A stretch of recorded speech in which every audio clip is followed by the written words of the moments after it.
Hi, thank you so much for having me. Thank you so much for doing this. I'm really excited for this conversation and I cannot wait to hear about everything that you have to say. And I'm just going to let you go ahead and lead the way. So if you'd like to introduce yourself and what you would like people to know about you. That's good. Thank you. Hi, I'm Jannine Mackinnon. I am on the west coast of Canada, and it's a really nice, like rainy fall day, just feeling the fall vibes today. And I am a women's empowerment coach, helping moms and women who've lost themselves in motherhood. They tend to feel really disconnected. They've given themselves and their everything to their family. And so I help them embrace that spark again, really let themselves shine bright. I know often as women, we can kind of dim our spark very early in time, even as children. And then by the time we're adults, have kids, often we don't really know who we are anymore. We've given so much. And so I really help women connect with themselves again, really embrace who they are, taking away all of that societal conditioning and really manifest a life they love, not one that's connected to expectations or shoulds, but what really feels true for them, a life that they not only survive, but that they can thrive in. That sounds great. It's really important work too. So Mhm. I love that you're doing it. That's also I like to help with women as well. So yeah, Mhm. this is definitely going to be a really fun conversation. Yeah. So, would you like to start by talking a little bit more about your work, a little more in depth on working with women, or would you rather take it a little bit in a different direction to start with? Sure, I can do that. Maybe I'll share a little bit about my journey and what got me here and how I help other women. So, I started out as a content creator. I just want to say, if you hear little noises, I have my dogs kind of around me. So, hopefully, they're not too noisy. Let me know if they are. But I started as a content creator and built it was a decent online community with regular events and different things going on, but it didn't feel right. Oh my goodness, I am so sorry. I normally have that on silent. I thought it was. Um, and so I this content creator was pouring so much time and energy into what I was doing, and it got to a point where it just really wasn't clicking for me. I had Sorry, just putting that on silent so it doesn't happen again. um, and I was the facilitator. Like, I loved helping women, but I didn't necessarily have that expertise. And so I was really the connector, the networker, and I really wanted to serve more, and really have that place of like the expert, the one who's really able to help, and not just that connector. And so after like really trying to build my business hard for about a year or so and investing a lot, it just didn't feel right. And that's when I saw Layla Martin's Veeding coaching certification, the program that we're both in together.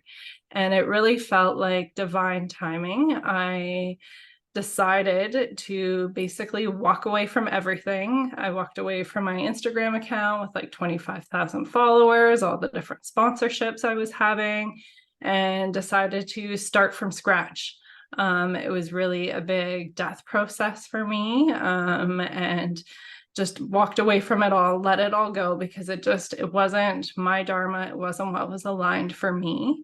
So did the big scary thing, took the leap. Now it's been over a year and I absolutely love where I am. I love everything I've been learning from the program and all of the tools I've been able to gain from the process. I really feel like I'm able to help women in a deep and meaningful way now. As I've begun taking on different practice clients for practicums, like the transformation I'm able to see through this work, it just touches me so deeply. Like the way we're really able to go deep within, and help women on that level. It's so inspiring to me and so meaningful for me. And so I love being able to do that. So I guess more specifically, how I help women, what you were kind of leaning into earlier, is specifically more so sexual liberation and manifestation. So at the beginning of our program, one of my favorite quotes that Layla mentioned, and I'm probably not saying it exactly properly, but she said that one of the tantric principles is the biggest transformation comes through the taboo. And I love that saying. It resonates so deeply with me. And it's how I relate it in terms of sexual liberation is we'll try so hard to love ourselves, do self-care, build our confidence, love our different body issues. But sex is something that often attaches so much shame. Perhaps there's different negative experiences, whether that's from looks people have gotten or different abuse, all the different narratives of society. There's so much negative things attached to it. And when we can really pursue through sexual liberation, really meet ourselves in that, and learn to love and accept ourselves through that, that's where we can really love ourselves on a whole level. Like we might say we love ourselves, we're working at acceptance, but when there's this one piece that is like a huge part of ourselves that we hold this shame, perhaps even disgust, these other negative feelings for, we can't really love ourselves when we have this like whole thing over here that's like, do you really? So that's why I love women really pursuing that path, getting to know themselves sexually. That's where our creative life force comes from, right? Like that's how we're able to create kids, and it's that same energy that allows us to create and birth all different projects. And so I think it's so important to really get in tune with our sexual energy, with our life force, and that's how we can really embrace our inner power inside. I love that. Yeah. It's one of the best things about Vita has been when women share what changes in their lives when they start working on themselves and they start liberating themselves. And I've noticed the biggest shift has happened with the women that really were suppressed in their sexuality, whether Mm-hmm. it's from how they grew up, in like religious beliefs, or just it was super like we don't talk about this at the house, or it, Mm-hmm. in some sort of way it was really taboo and really held them back. And that was just like further proof how important this work is and how important it is for everyone, but I think women in particular, because of how sexuality has been put on us in society, has Mm-hmm. really just liberated a woman in so many different ways. And it has unlocked all different new potentials in their lives. And so, yeah, I love that this work can do that. And I think it is still very taboo in a lot of ways. And we also are dealing with censorship whenever we, even just as educators or helpers, facilitators, like whatever we're trying to do, censorship still will flag us or take something down, or we don't end up on the algorithm. So I think that makes it even more incredible that you walked away from already having that established following and decided to start all over again. But that takes a lot of courage. And I think that I just want to take a second to celebrate you for doing that. You just said, no, this is my truth. This is how I feel, and I'm going for it. And you went for it. And I love that. And I think it's amazing. So how have things changed for you since you really leaned in and just fully went for it?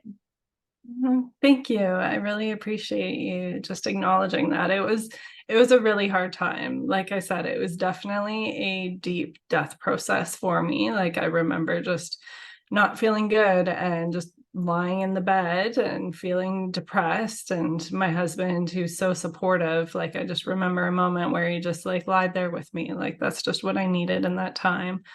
And it was really hard. Like it was a source of income. It was something I had built for years. And to just decide that that wasn't right for me and to completely walk away. It wasn't a decision I took lightly, and I am so glad I did it. It was a way that I could really cut ties with just kind of my past self in a lot of ways and really start fresh.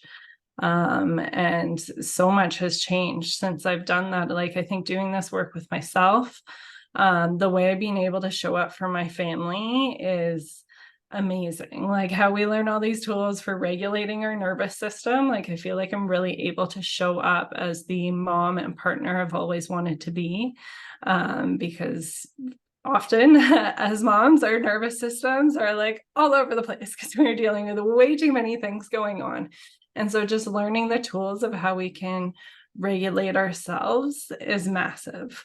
And then being able to feel so alignment with myself, with different decisions I make, it just really perpetuates things in that positive way. And the better I feel, the better I'm able to show up for others. And I've even noticed through my personal journey, I feel like as I've worked on things, my husband is like, he's just a typical guy's guy. Definitely not into personal development or spirituality or any of that at all. But I found the more deep I've gone into things, he's really started to rise up with me and doing his own version of this kind of work as well. And so it's really helped supported us as a family and just being more aligned with our truths. And that involves making those tough decisions with work. He also left a stable job a year or two prior to kind of this turning point for me to start his own business.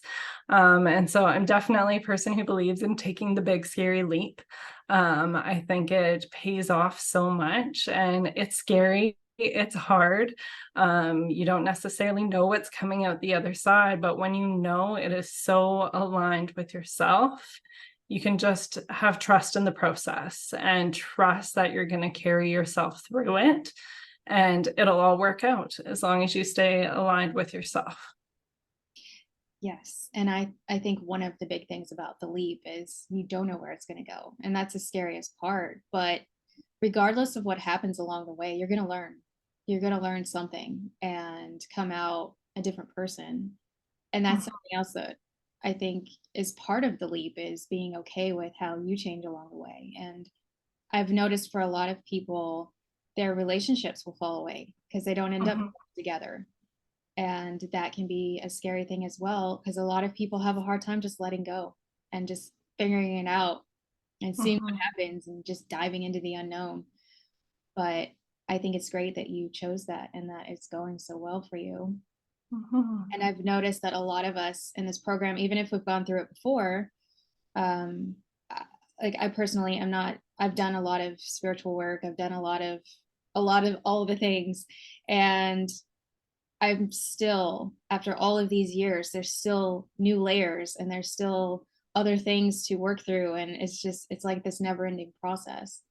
And um, I love watching others go through the process themselves and really finding who they really are and what they really love to do. Mhm. And I think it's great that as a mother, you were able to still do that, because maybe we should touch a little bit about how a lot of moms fall into the mom guilt, like, oh, I can't take that time for myself because I have to do this for my kids. But it's so important that that women and mothers and people do that self work and not have that guilt of taking that time for yourself and really just kind of setting it aside. So how did you navigate doing this inner work? And Vita's a lot. Vita is hefty, hefty, hefty work. And so, how did you navigate doing all of these practices plus the coaching hours? Because in Vita, we have a lot of coaching hours that we have to do, which is great. It's really amazing practice. But how do you navigate that while being a mother and also trying to start your brand new business? Do you have some kind of advice for people that are interested, or even just not feeling guilty about doing it for themselves? Yeah, I love that you touched on that because that is such a huge thing. Like with having kids, there's so much guilt that can pop up in different ways. And that's how, as moms, we get caught up in that trap of giving our all to our family and have nothing left for ourselves because we feel like that's our job. That's what we're supposed to do. That's often what we've seen our moms do before us. And it's just continuing the cycle. And so, what I really hold myself to and what I share to others and those I work with is that us putting ourselves first is a payoff for the family. And everything comes from us prioritizing ourselves. Like I said, one of the biggest transformations for me is learning how to regulate my nervous system. Like I couldn't have done that if I was just giving everything to everyone else. And in so doing that, I'm able to show up so much better for my family. And not only how I'm able to show up for them, we're really leading by example for them as well. And so now I'm able to teach my kids different ways of regulating their nervous system. And I'm just able to show up better so we can have a lot more fun together. And so that in itself is what makes it worth it. That's my big motivating factor. And what I really preach is it's just you taking time away from the family isn't taking something away from them. It's actually adding to the family unit. And I know at the beginning it can be hard. I know I would often talk myself out of doing things just because of all of the scheduling it would take, being the primary care provider, thinking about how I'd have to get other people to take care of the kids and make all of these arrangements. It's just seemed like this big daunting thing to do that just wasn't worth it. And so at the beginning, you do really need to push yourself because it does feel big and daunting and you have to do all this organization, but it is so, so worth it. Not only for how you feel, but the ripple effect it has for everyone around you and how we're able to really be those cycle breakers to show our family how to take care of ourselves. So both for those that are boys and girls, like I used to think about it to show my girl how to take care of herself, not sacrifice herself as she grows up, but it's also for my boy as well. So he's able to see a mom who takes care of themselves. He's able to see how important it is, see the family dynamics, that it's a real team effort for how the households run, and that we both really prioritize our mental and our physical health. And now that they're kind of just entering school, I can see it in them. Like they're asking to work out with us. My daughter will just like sit down and start meditating. And it's just so special to me that we're able to lead by example and the effect it's going to have on them throughout their life. And that wouldn't have happened if I didn't really make that start, do that hard thing, make all those arrangements, and take that time for myself. And so it all just cascades from there. So it really is so, so worth it. And it's not taking away from the family, it's adding to it. Even if you might be absent for whatever amount of time, like you're giving tenfold to your family, taking time to yourself.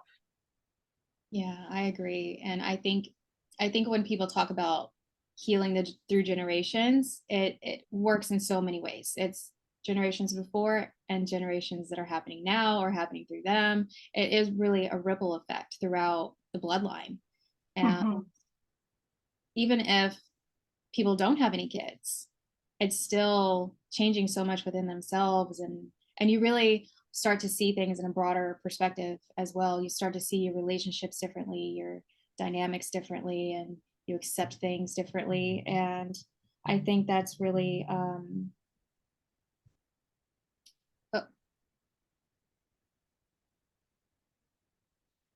oh, what just happened? Are you still here? I'm still here. Yeah. Oh, my screen just went gone. I was like, oh no. Oh my goodness. Technology, I'm telling you. It has a way. Yeah. We're having a morning this way. All Oh the my God. different things. Yeah, so I forgot to mention that in the beginning, that my setup is not as good because I couldn't get my camera to work in my actual setup, so my audio is not as good, and this whole thing, and now my screen just disappeared, and I thought I lost you. What a mess. Yeah, Am I still recording? Okay, good. Still we're recording. good. Anyway, not sure what exactly I was saying now, but basically I think the work is so important in so many different ways. And whether you're a mother or not, but it does seem to be very prominent among mothers to get burnout and Mhm. to have the guilt when they're not, or what to have guilt when they do take time for themselves. So do you have any sort of maybe some tips for moms on where to start on? Sure. So I'd say a lot of the narrative is adding things on. So it's like you need to take better care of yourself, both physically, mentally, like all these different things. And the thought of like piling those on and doing all of that is like way too much. And so often we don't take that action. And so I really like to start by taking things away. Take things off of our plate so we can handle more of what's right for us. And that really starts with creating that support system. A lot of us didn't have that built-in support system, especially as moms. Like we've heard it takes a village, but like, where's the village? All right. Yeah. If we don't live around family, or even if the family dynamics just don't necessarily align with the family we're creating. So it really starts with creating your own support system. And that's going to look different for different people. That can be as simple as like grocery delivery to really take off your plate of having to drive there and back if you live further away. Setting it on autopilot, doing different things like that. We're very kind of protective over our kids and who has access to care for them. And so it was really difficult wanting to set up childcare. We do have some family support, which was nice, but it wasn't at the level I wanted, especially to start my business. I knew I needed more time away. And so this summer, we did kind of what was to us a big scary thing in reaching out and finding a babysitter, someone that's not related to the family at all. It's not necessarily a daycare with the certifications. And so finding a babysitter and putting it out there in the Facebook group. But we were like diligent in our processes. And I do think it just all aligned just divinely, just how it should. We had one person who kind of went through it all, and she was amazing, came over once a week throughout the summer. And now we have a monthly date night. And like that's something I put off for probably a year of doing. And thinking about how nice it would be, but like, oh, we don't have anyone we could trust. So just dismissed it. And so I was taking that action, and we started out with her watching the kids while I was in the home working. And so that's what built up our trust. And then over a while, then we felt okay with just leaving her with them. So it's really creating your own support system. It's some people just have it handed to them and not the greatest way compared to others, and it's going to be harder work, and it sucks that that's the situation, but it's going to stay that situation unless you take the time to change it and make it different, right? And so we just need to put those things in place to be able to take things off of our plate, share duties with people, whether that's a partner, family, friend, whatever it might be, but take things off of our plate so that we have more space to pour into ourselves. And then it has that ripple effect. So that's where I always say to start is, what can you take off? It's not what to add on.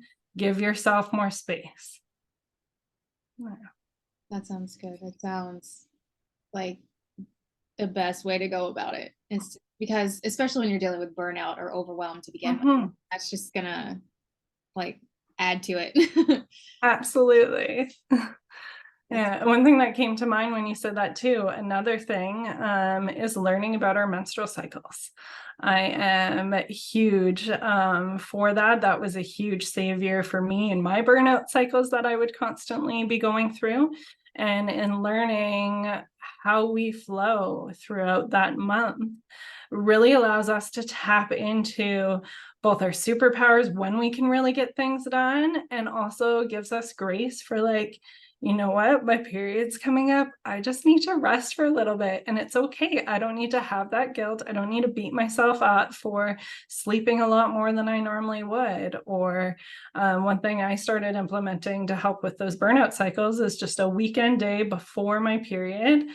I'm not going to do anything. Like, I'm going to hang out with my family. I'll sit on the couch, read a book, but I'm not going to be a doer. I'm not going to be getting a bunch of chores done. And so that's a whole mental process in itself. If you have your family around, like my partner, again, he's a guy's guy. He likes to be doing and getting things done. And so I had to be okay with like him being busy doing chores. I'm like, that's just not what I'm doing today. And that's okay. I'm allowed to rest for a day. Our bodies work differently. And when we allow ourselves to lean into that, now I know the days I can work late, wake up early, and rock it out, do a bunch of podcast things, all that different stuff, high energy, it goes well. And then, okay, now I know when to slow down. Now I know when to care for myself. And doing that very cyclically just brings so much more balance to our life and really prevents those burnout cycles that our society is geared towards, because it's geared towards a man's 24-hour hormonal cycle. And as women, we just don't fit into that. And so there's a lot of learning that comes along with it. But when we can do that, we really tap into our superpowers, and we're able to let go of more of that guilt and give ourselves some grace. Yeah, I don't understand. I mean, I do understand how it happened, but I wish that we were taught about our cycles. Yeah. And I love that it's starting to enter into more conversations, and it is a little bit easier to access information about it. But it's wild to think that it didn't used to be available, and it's still not really implemented in society at all. We're still very much in that doing things as the masculine energy. And so that doesn't really respect the feminine, and it doesn't really align with cycles either. And it's hard. It's really, really hard because we do have to stay so busy. And until we can get in that flow of knowing our body's cycles, and because I know it's not exactly the same for everyone. Like some people, not me, I don't get it, but like when they're on their cycle, they get really high energy and they're like, yeah, I'm going to work out extra hard right now. And I'm like, what are you talking about? I just want to sleep. Give me my chocolate and let me nap. Yes. Yeah. So I'm glad that it's being talked about more. I just hope that it's accepted better, because it is a real and legitimate thing. It's not that we're trying to milk, the time that we need out. It's just respecting our bodies. And I empathize even more for the ones that have irregular cycles, because they don't really know when it's coming. And so tracking that with journaling, I would think would be very helpful, because then they might see the correlation of, oh, it might be happening. And Yeah. kind of expecting, oh, that's why that happened. That's why I'm extra emotional right now. Or Yeah, I got started into period tracking kind of during the pandemic. And one of my big ahas is I saw that I actually have my, what did I call it? I can't remember. It's like my pandemic pre-period breakdown. Whereas like the day before my period, I would break down and like life was terrible. I couldn't handle it. Like whatever was going on, I would break down. And then through tracking, I was like, oh, okay, there's a cycle to this. This is just my period coming. The world's not going to end. I'm okay. And it's like, okay, maybe I just need to like chill and not go out and interact with other people for a day and be cozy, and life will be okay. And I don't need to be in like an existential crisis over it.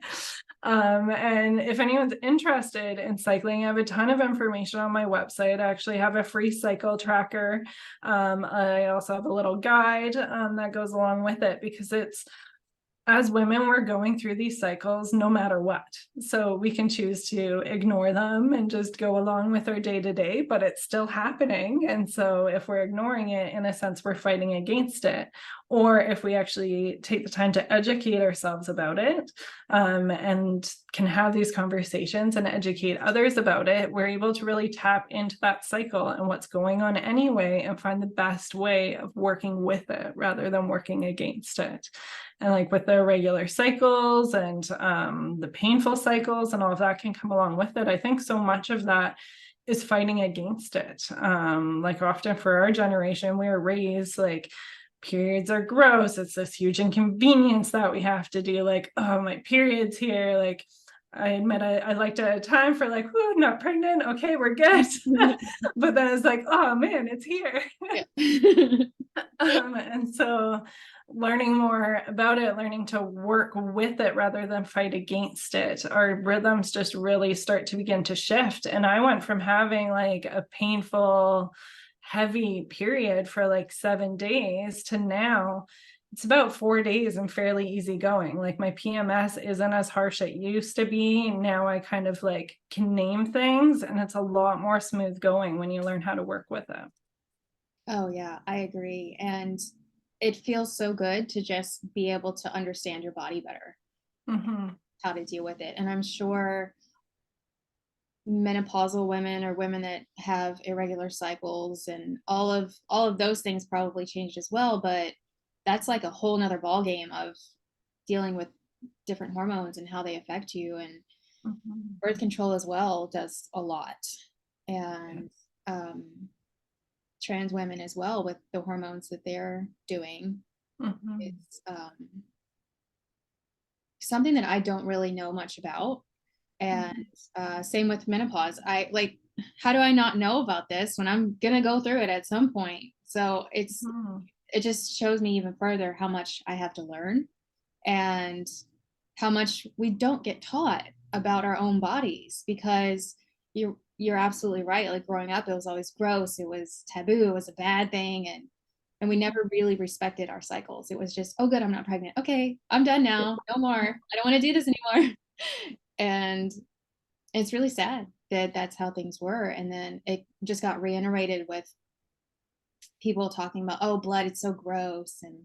And if you try to talk to a man about it, they're like, ugh, I don't want to hear about that. Ugh, it's so gross. And now looking back, it's like, how old are you? What are you doing? Yeah, this happened to me every month. Like, we should be able to have a conversation about it. Right? And it's crazy the stuff that we go through and get put on. And it wasn't until my 30s where I started really appreciating my cycle a lot more than I ever had, because I still had some of that conditioning of, ugh. And that's how I kind of felt about it for so long, even though my cycles were great. I had amazing cycles. And it's like, why? Why didn't I appreciate that more? And Yeah. it's just unfortunate. But again, like even with menopause, I don't know enough about it and I'm gonna go through it at some point. Why don't Mhm. I know about it? Yeah, Oh, absolutely. yeah, the fact that you have a resource on your website about cycles and tracking and all of that, I love that, and that's amazing. We'll definitely have to add all of your information at the end.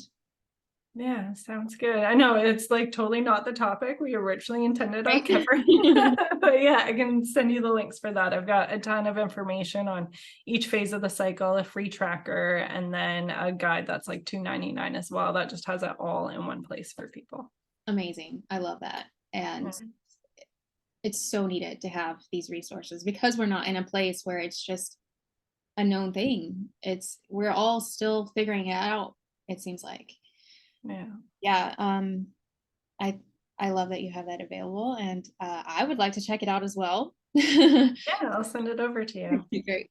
I I have a book that I still haven't read yet. I'm looking at my shelf because it's there, on cycle tracking and learning all of the things, and I haven't gotten to it yet. But Oh, what book is that? it is. Let me see if I can read it from here. Uh, I think it's in that shelf. Hmm. That's all right. I can't see it from. Oh, period repair manual. Uh, Oh, I haven't heard of that one. yeah, it's Laura, I think Bryden. It's hard for me to see it from here, but period repair manual. I'm really excited to read it. It's been on my list for a while to get to. But Hmm. yeah, yeah, definitely need to learn more. Um, Yeah. It really unlocks a door for us. Like I said, like these cycles are going on anyway. So when we can really learn more about it, it's so empowering how to work with it.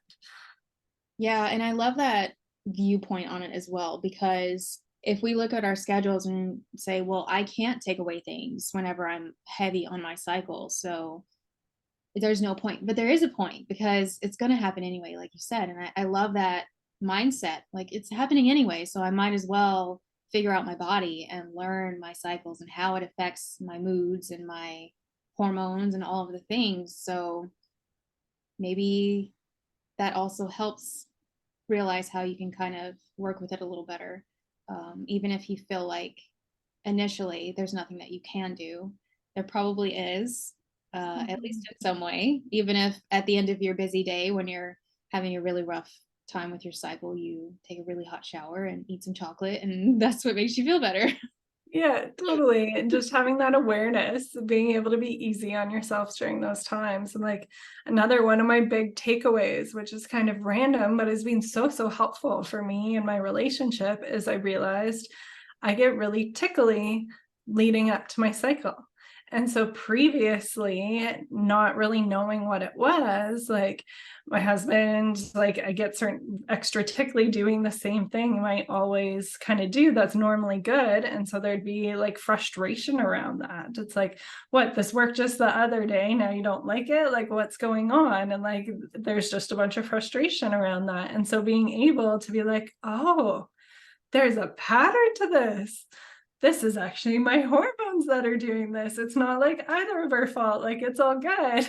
And being able to like put a name to that and voice it, it's like, oh, okay, like you're tickly. That's all right. We know what to do because this is just a regular thing, takes the pressure off. We get it. And so we know how to adapt and make it work. And so it's a super random thing, but it's actually been so, so helpful for like our relationship and just being able to move through that. That's amazing. I never correlated that with my Yeah. cycle because I get the same way. Like I'll be extra sensitive during certain part, and I never really understood why. Yeah. It's not during my cycle or right before it. I need to start actually writing it down and tracking it myself better. But yeah, I never really connected that before with it being my cycle of why. Now's a gentle time. Now's not the aggressor time. Like, Yeah. amazing. I love that. Thank you for sharing that. Yeah, no problem at all. It's just, yeah, it's really um it's so interesting just being able to learn all of those different things about ourselves. And so again, like I'd say like all the period stuff is kind of the taboo, and that there can be so much learning and so much transformation that comes from it, just like sexually liberating ourselves and really exploring with self-pleasure practices and getting in touch with what we like, learning how to voice that to others. It really not only brings more pleasure in our life, but it really builds our confidence and being able to be really in touch with our sexual energy. Like I said, it's our life force energy. And the more we can learn to really play with it and have it living within us and not something that's more dormant and pushed to the side, the more we can really take advantage of it and have fun with it in different aspects of our life. Yes. I I would like to talk, if you're open, a little more about sexuality. Unfortunately, we'll have to be a little careful because of censorship. We'll try to dance around that as much as we can. Sounds good. It is really important that women have a self-pleasure practice and learn about their bodies and what they like, and learning how to communicate it to their partner as well. That's also important because unfortunately, I forget the numbers, but I it's over half. I think it's in the 60 percentile of women in relationship that are not happy sexually. They're not satisfied sexually. That's a big number. That's a really big number. And it's not a good thing at all. So I think not only talking about self pleasure, but also bringing it into your relationship with voicing and getting comfortable with voicing about what you like and what you don't like, and quite frankly, I think if your partner is not open to at least hearing you out, then they're not a good lover. And Yep, they're I making it all completely agree. up.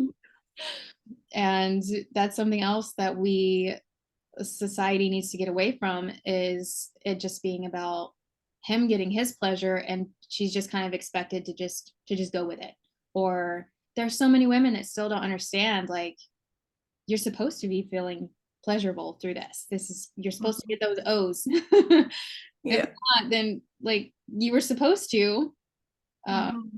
and a lot of times that starts with exploring their own bodies, but even once they get that kind of awakening, they should still have that practice, because it is a good thing.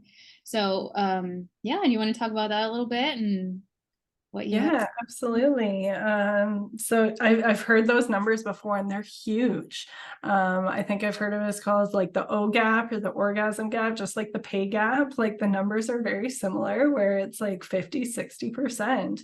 And that's massive. And I think it just really goes to show like again how out of touch with ourselves we really are. And again, just like the 24-hour hormone cycle for men that so much of our society is built around, our culture around sex is built around what is typically seen as men's sex drive and pleasure experience, although it's not even across the board for them either. And they have huge missed opportunities because of it as well. But we are slow to warm. Like we tend to be vulva owners tend to be kind of go from the outsides and work their way in, where men penis owners typically you can go right for the goods and they're raring to go, where like personally I'm way opposite from that. Like that will have me shut down if you go for that. So being able to learn that and work with it, and a big aha for myself and many others is that you kind of touched on it, is that like sexual experiences and pleasure, it's not just for him. It's not just for him to get off. Like we should fully be having this wonderful experience as well. And it's not in service to him. It's not something like we're just supposed to do so he can get his and then we're done. Like this is our birthright as well. The clitoris has, I think it's over 10,000 nerve endings. It's the only human organ, I believe, that is geared only for pleasure. Its sole purpose is pleasure. It has absolutely no other function other than that. It is our birthright to be able to experience this pleasure. And so when we can learn about ourselves, learn what we like, know what our accelerators and brakes are, what turns us off, what shuts us down, learning how to work within that framework, we're able to bring so much pleasure and therefore aliveness into our life. And then transferring those self-pleasure practices into partnered experiences, we're able to learn really great communication. Like it's super vulnerable talking about things. Like it's not the easiest thing. It's vulnerable, it's uncomfortable, it's hard, but being able to go through that with someone, like one, you learn a bunch of communication skills. Two, you're going to connect much more deeply just being able to have those conversations and go through those things with someone. And then the experiences you get to have and the pleasure you're able to access continuously grows. Like, I don't know if there really is a cap on it. There is so much you can continue to work with and expand within those experiences. It really is never ending. And again, like it's your life force energy. Like it's not just these sexual experiences. When you're able to tap into that, have that energy circling throughout you on a regular basis, you show up differently in your life. You are able to see the simple pleasure in the nice flowers you walk by, or like for me, I remember going for a walk at the ocean by where I live and just being able to like really take in the way the grass was swaying in the wind. Like it was the simplest thing and I sounded like a total weirdo, but it was really just like incredible and so beautiful, like watching it sway. And you just don't learn to be able to take in those simple pleasures when you don't allow yourself to take in pleasure in other ways. It really opens yourself up in so many different ways.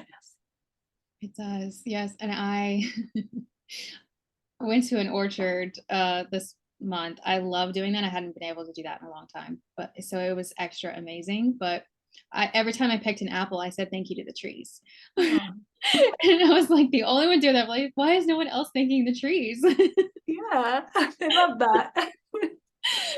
But yeah, so you really fully, once you start doing any kind of spirituality, I think sexuality is very much in line with that, especially when you start working with sacred sexuality. Then Mhm, you start really seeing how connected everything is, and really, like you said, appreciating more with nature herself, because we're so much a part of that.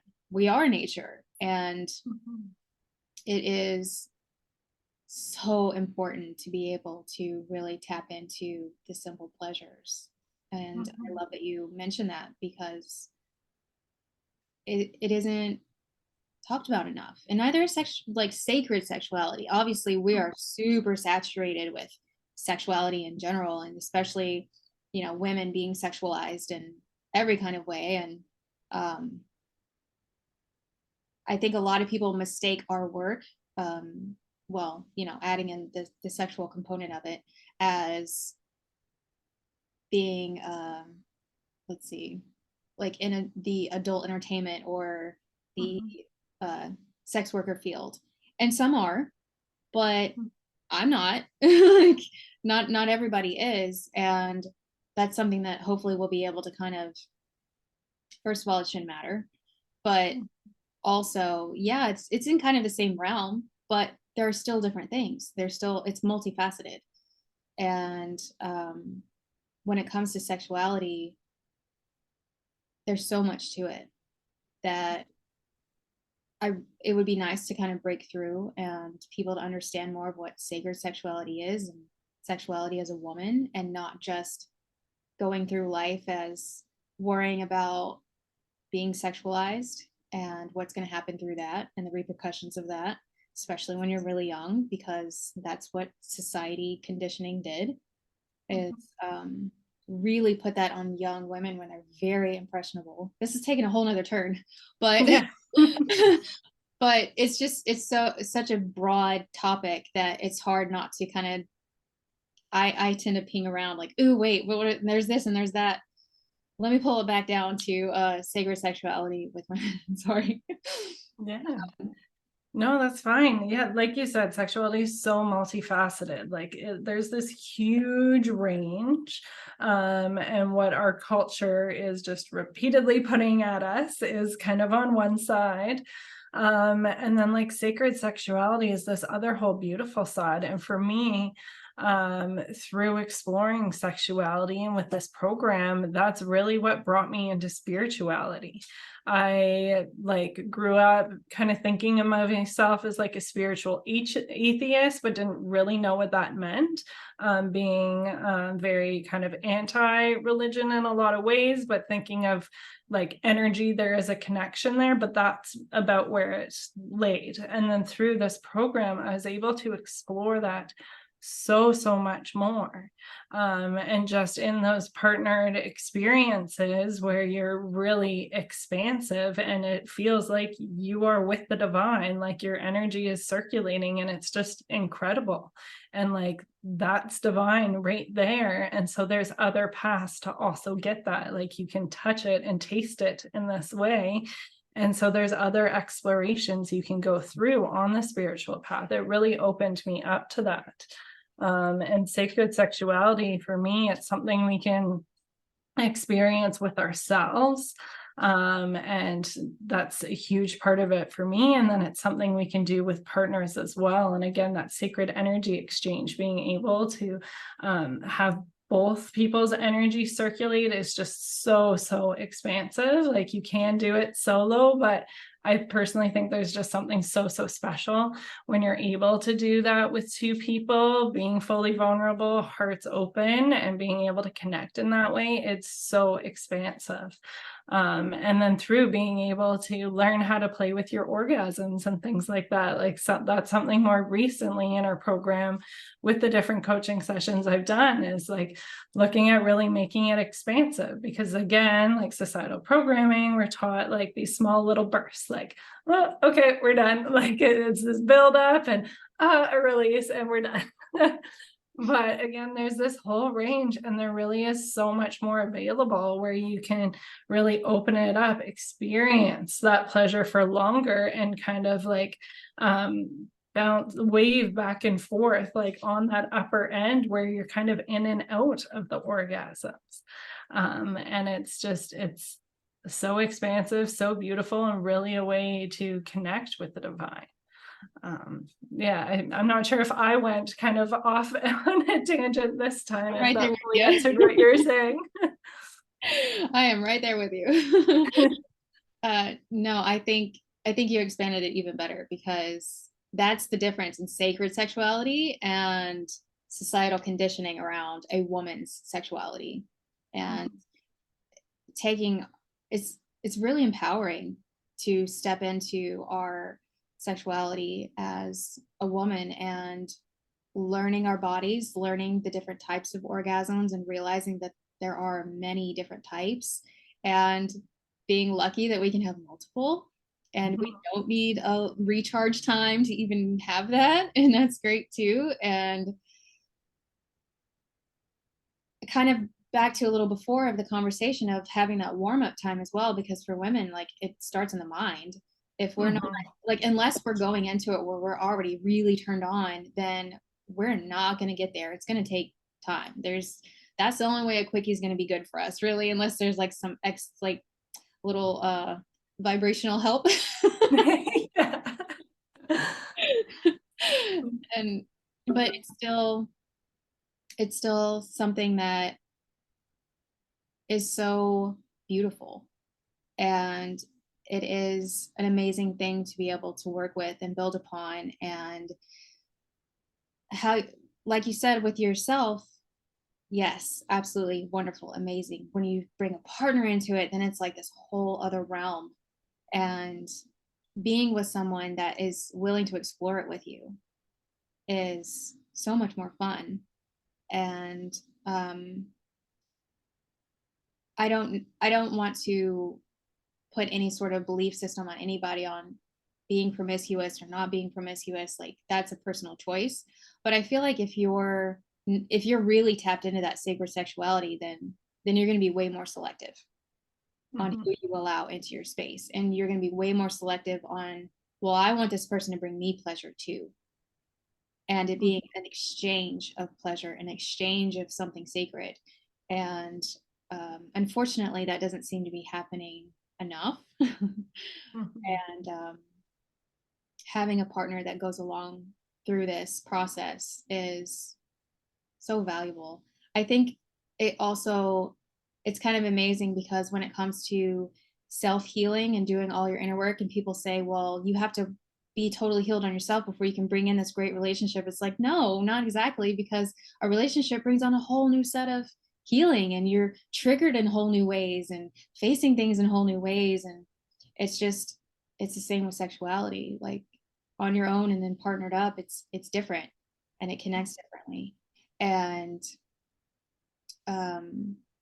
I think the divine masculine as well, and masculine energy, is something else that also should be spoken about a little more and hopefully understood a little better, because men also benefit from tapping into sacred sexuality and having a self practice, or partner practice in particular. And self practice, just, I know you know, but for everybody else that may not know, that doesn't mean turning on adult films and just being mindless about it, or just going for that visual and being done. That's not tapping into sacred sexuality at all. So if it's okay to kind of pivot a little bit into the divine feminine and divine masculine, and kind of how that can flow together, and maybe anything you want to add, or takeaway. Yeah, absolutely. And I also love that you kind of touched on that difference. And I think that's important to touch on as well. And I kind of see it as the difference between like masturbation and self-pleasure. So like masturbation is more tied towards like getting one off, just like quickly going for it, which can definitely have a time and a place. Like it's not that that's wrong in any way, but that's kind of the difference. And where self-pleasure is really more exploratory and slow, and you can bring a whole ritual into it and really expand on it even more. So that's kind of how I see that differences between the masturbation and the self-pleasure and that sacred sexuality. And then in terms of bringing those feminine and masculine energies into it, one thing that really comes to mind is like the art of surrender. And surrender is a very feminine energy to be in. That's where your guard is down and you are fully open and receiving. And that can be a very challenging state for women and people in general to get into, because it is like full of trust, full open, full receiving. And it takes the masculine energy to be in a certain place for feminine energy to be able to embrace that. It takes that strong, safe, attuned masculine energy that can see where you're at and really have that dance and that balance between you two. And when you feel safe and supported, and that someone's listening to your body language and attuned to you being in that pleasure as well, that's where the feminine energy can really start to break down kind of that masculine guard that so many of us have had, and be able to lean into that surrender, to lean into that pleasure, being able to receive and really experience those orgasms. And when we have that dance between the masculine and the feminine in those sexual experiences, not only is it more expansive, like as women, and how, like you touched on, we're able to experience those multiple orgasms without needing that recharge time, but the full experience, although many penis owners don't necessarily have multiple, there's like a whole other realm of like taking it away from ejaculation that I haven't even gone into, but I find interesting.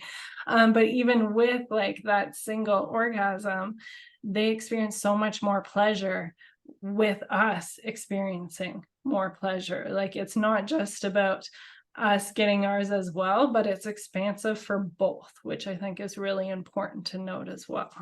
Yes. And I would love to talk about that more, about the masculine side of things as well. And just to be clear, this isn't not for you again. I know you Yeah. know these things, but for others that are newer to this stuff, this isn't like just a man and a woman. This sacred sexuality is also for man to man, woman to woman, like all of the things. Like it's all relative, it's all important. Just to get that out there. But yeah, so if you don't mind to touch more on divine masculine type of sacred sexuality and any sort of advice, whether it's for men or for their partner, on how to kind of help them tap into that energy and all of the healing and amazing pleasure that comes through that. Because I love that they can have more pleasure than they're ever going to realize if they're stuck with that conditioning of it just being this in and out process. Or even with I love how you distinguished the self pleasure from masturbation. That's so important, and I love that, and I definitely need to remember that, because that's amazing and so true. And sometimes we do just need that quick done. But I think yeah, I think this is a great little segue if you want to just dive right in. Sure.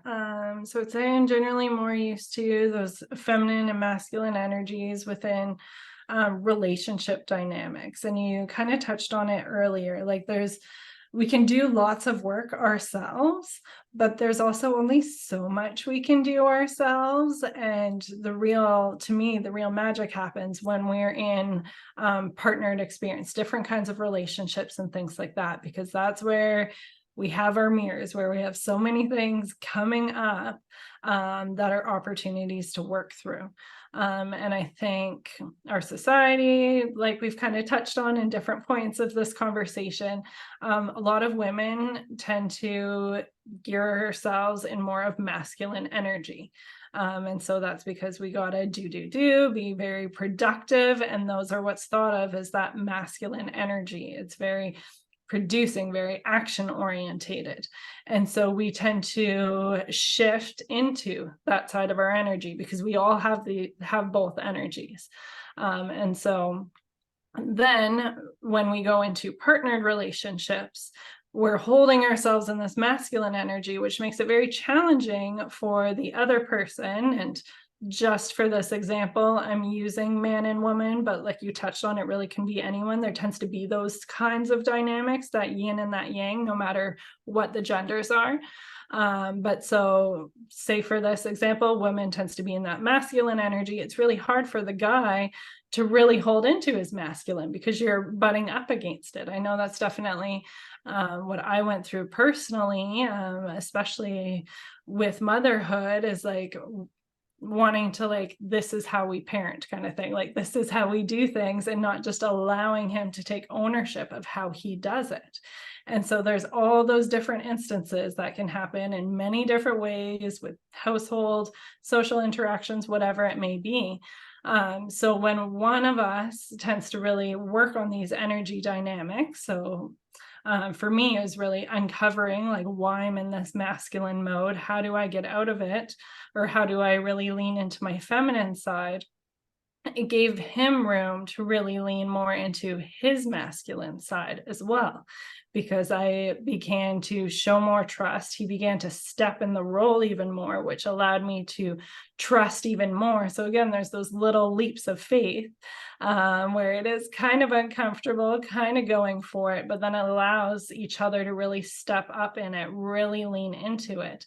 And that's how you can really begin to have that polarity and begin to play with things in different ways. And as much as we've talked about like the sexual connections with those masculine and feminine energies, I think there's something so special about that within a household, within families as well. And the more we've been able to really lean into it, the more I have space to really be that nurturing, loving mom. And that can be like, oh, you're not really doing anything. Like, I think we've all heard the stories of like, say, housewife guy comes home from work and it's like, oh, you've just been at home with the kids all day. Like you weren't really doing anything, right? And when you really lean into those feminine and masculine energies, the value of what a woman provides, the feminine energy provides just in her presence, just in her love, just in her nurturing, just in allowing her intuition to blossom, to be able to voice that, have trust in that, is so, so valuable. And then with the masculine, he can really step more into his protection areas, his action-oriented areas, keeping the home safe, and different things like that. Like it's just a small thing we've really played with, but and going out to restaurants, like he will sit and be able to watch the door, and I just sit in the other side, and there's nothing that much to it, but it just kind of allows him to be in that role more. He's able to kind of keep the door, and I might like poke a little bit of fun at him, but it just really allows us to flourish in our roles. Again, I think I kind of got a little bit tangenty with that, but there's a little bit in terms of those masculine and feminine energies.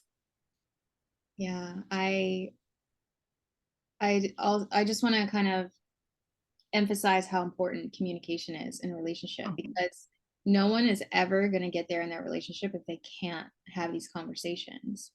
Yeah. And that's why communication is one of the most important things to have in a relationship, and also why it can be so beneficial to have a coach or a therapist, some sort of mediator as well, to kind of help have these vulnerable conversations without it turning into feeling like you're being attacked. Like, like, why are you taking it that way? I don't understand. And they're like, how dare you? So it can be really beneficial to have a mediator as well, at least in the beginning, but oftentimes it also helps understand different nuances and different things in the relationship. But it is so important to have the conversations and also understanding what allowing the masculine, like in a male female dynamic, we'll keep it that way for simplicity's sake of the conversation. Um, for me, feeling like I'm allowing him to be masculine is letting him open the doors. And like you said, it's even those small things where, he's watching the doors when we're out somewhere, and I can just not have to think about it, because women, society's not safe for us. So when we're on our own, we're hyper vigilant.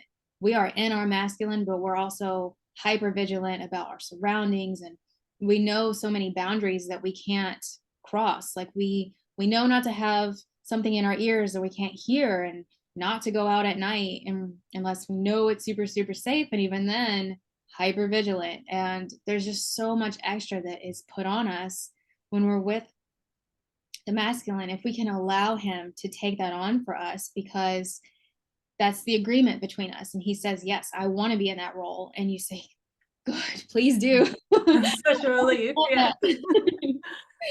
Then it's really just having that conversation and understanding what that means for both of you, and getting on the same page, and also being able to readdress it.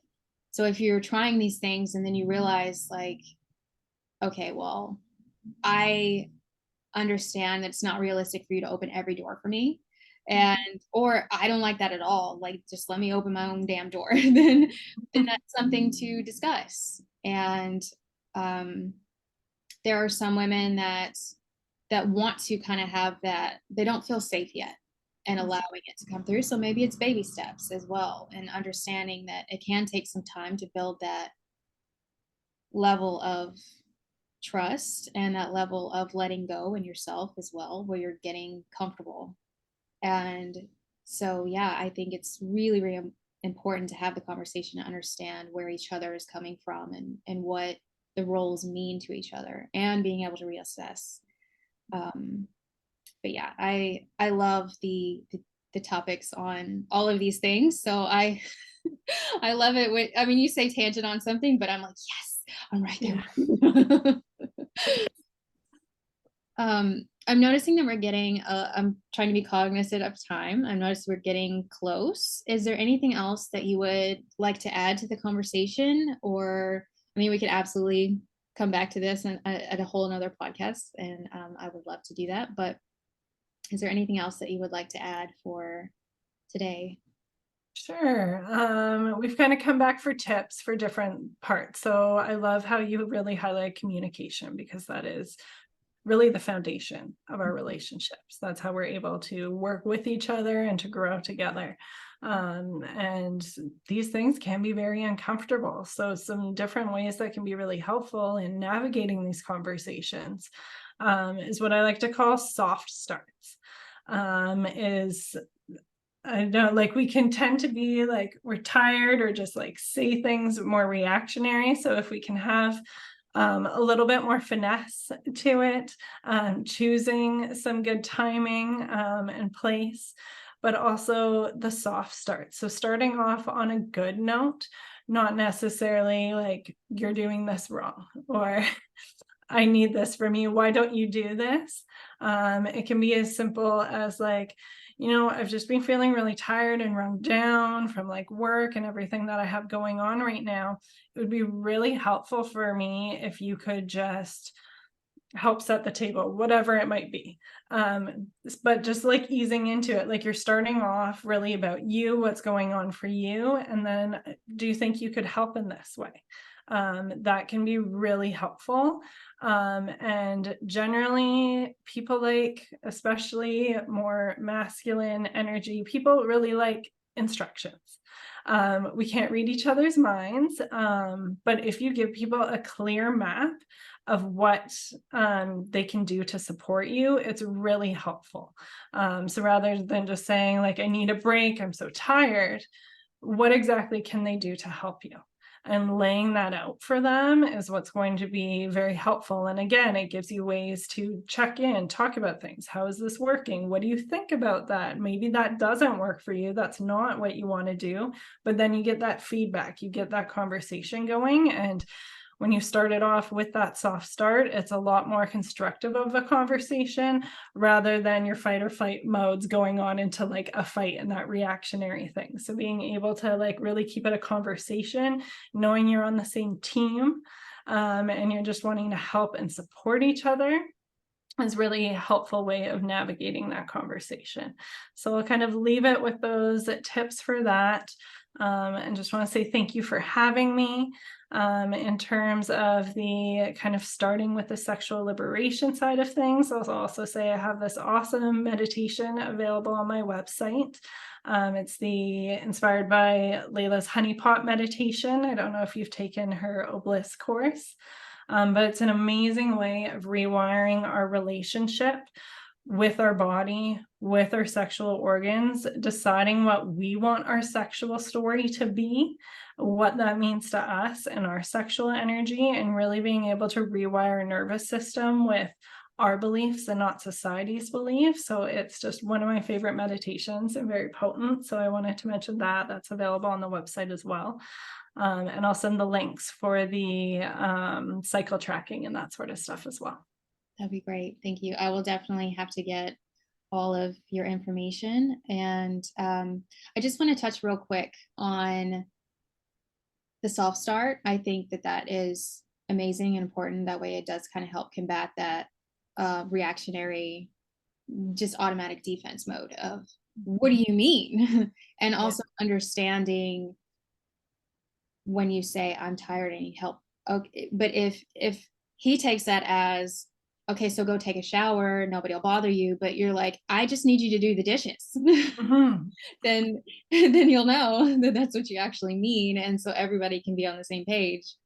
And it can in the beginning feel like, well, I'm just giving more tasks if I have to come up, but this is setting the foundation. Yeah. It doesn't mean you have to do that every time. Mm-hmm.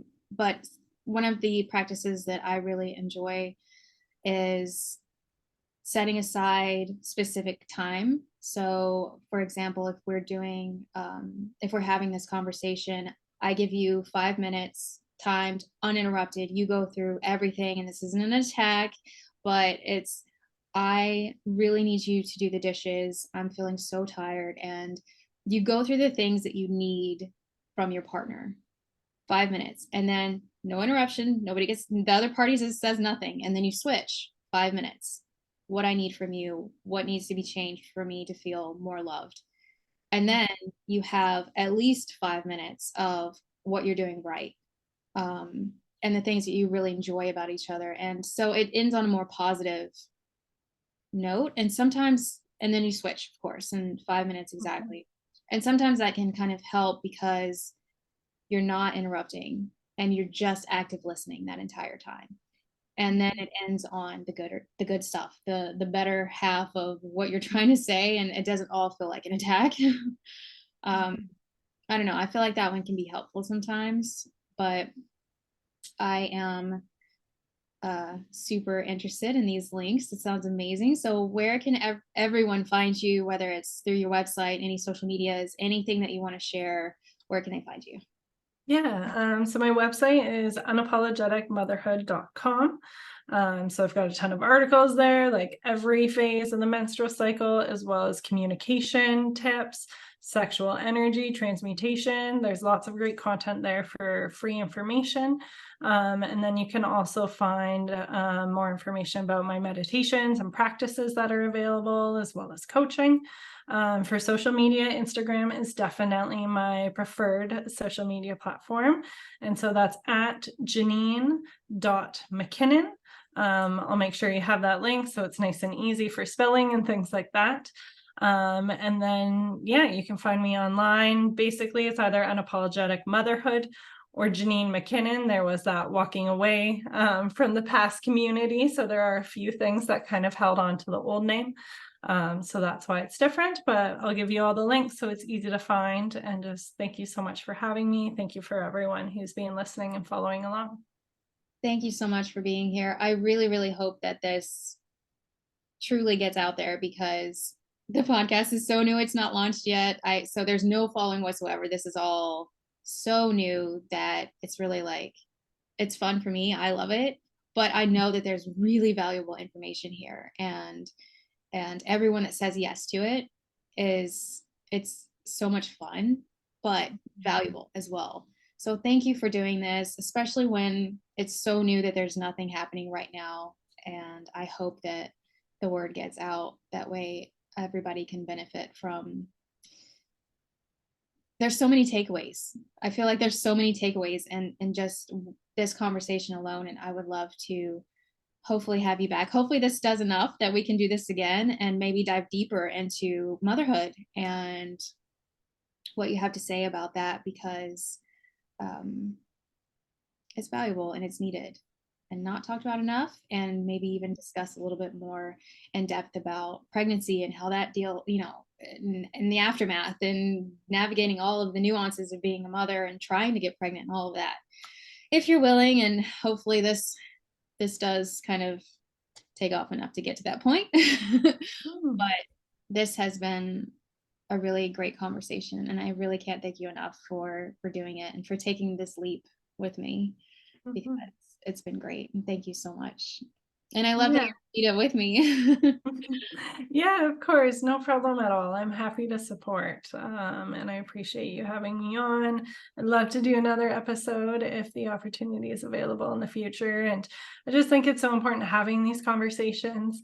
And if only one or a couple people listen and are really struck by it, like that creates such a ripple effect, right? I think just the fact of having these conversations and then continuing to share about the conversations we have makes a really big impact in the world around us. And that in itself is more than enough. Yes, I hope that someone sees it and gets their takeaways and then can put it into their life, and or even just realize that whatever they're going through, they're okay. It's okay. And it's Mhm. okay to take a leap and delete your following and start all over again, and it be something that actually aligns with you. And so thank you for sharing that as well, because even if, like, you're going to learn along the way. And Absolutely. I really appreciate the work that you're doing, and I think it's amazing. So thank you for the work that you're doing and putting in so much work yourself, because it takes a lot. All Yes. Thank you. right, thank you. And I'm going to stop the recording now.